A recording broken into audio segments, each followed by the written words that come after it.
Albert Einstein once said, everybody's a genius, but if you judge a fish by its ability to climb a tree, it will live its whole life believing that it is stupid.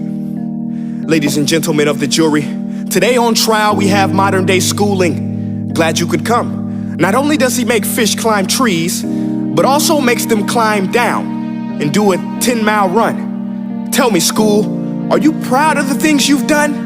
Turning millions of people into robots, do you find that fun? Do you realize how many kids relate to that fish swimming upstream in class, never finding their gifts, thinking they are stupid, believing they are useless? Well, the time has come, no more excuses. I call school to the stand and accuse him of killing creativity, individuality, and being intellectually abusive.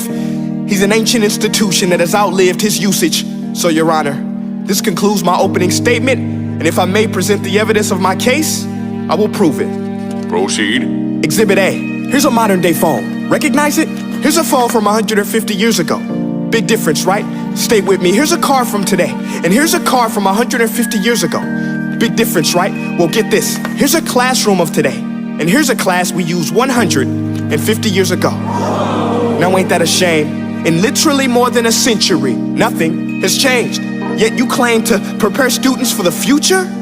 But with evidence like that, I must ask, do you prepare students for the future or the past? I did a background check on you and let the record show that you were made to train people to work in factories, which explains why you put students in straight rows, nice and neat, tell them sit still, raise your hand if you want to speak, give them a short break to eat, and for 8 hours a day, tell them what to think. Oh, and make them compete to get an A letter which determines product quality, hence grade A of meat. I get it. Back then, times were different. We all have a past. I myself am no Gandhi. But today, we don't need to make robot zombies. The world has progressed, and now we need people who think creatively, innovatively, critically, independently, with the ability to connect. See, every scientist will tell you that no two brains are the same, and every parent with 2 or more children will confirm that claim. So please explain why you treat students like cookie cutter frames or snapback hats, giving them this one-size-fits-all crap. Watch your language. Sorry, Your Honor, but if a doctor prescribed the exact same medicine to all of his patients, the results will be tragic. So many people would get sick, yet when it comes to school, this is exactly what happens. This educational malpractice, where one teacher stands in front of 20 kids, each one having different strengths, different needs, different gifts, different dreams, and you teach the same thing the same way? That's horrific. Ladies and gentlemen, the defendant should not be acquitted. This may be one of the worst criminal offenses ever to be committed. And let's mention the way you treat your employees. Objection. Overruled. I want to hear this. It's a shame. I mean, teachers have the most important job on the planet, yet they're underpaid? No wonder so many students are short-changed. Let's be honest, teachers should earn just as much as doctors, because a doctor can do heart surgery and save the life of a kid, but a great teacher can reach the heart of that kid and allow him to truly live. See, teachers are heroes that often get blamed, but they're not the problem. They work in a system without many options or rights. Curriculums are created by policymakers, most of which have never taught a day in their life. Just obsessed with standardized tests. They think bubbling in a multiple choice question will determine success. That's outlandish. In fact, these tests are too crude to be used and should be abandoned, but don't take my word for it.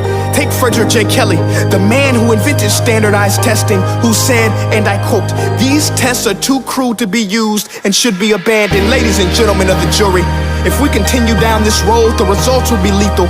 I don't have much faith in school, but I do have faith in people. And if we can customize healthcare, cars, and Facebook pages, then it is our duty to do the same for education, to upgrade it, change it, do away with school spirit, because that's useless. Unless we're working to bring the spirit out of each and every student, that should be our task. No more Common Core. Instead, let's reach the core of every heart in every class. Sure, math is important, but no more than art or dance. Let's give every gift an equal chance. I know this sounds like a dream, but countries like Finland are doing impressive things. They have shorter school days, teachers make a decent wage, homework is non-existent, and they focus on collaboration instead of competition. But here's the kicker, boys and girls. Their educational system outperforms every other country in the world. Other places like Singapore are succeeding rapidly. Schools like Montessori, programs like Khan Academy, there is no single solution. But let's get moving, because while students may be 20% of our population, they are 100% of our future. So let's attend to their dreams, and there's no telling what we can achieve. This is a world in which I believe, a world where fish are no longer forced to climb trees. I rest my case.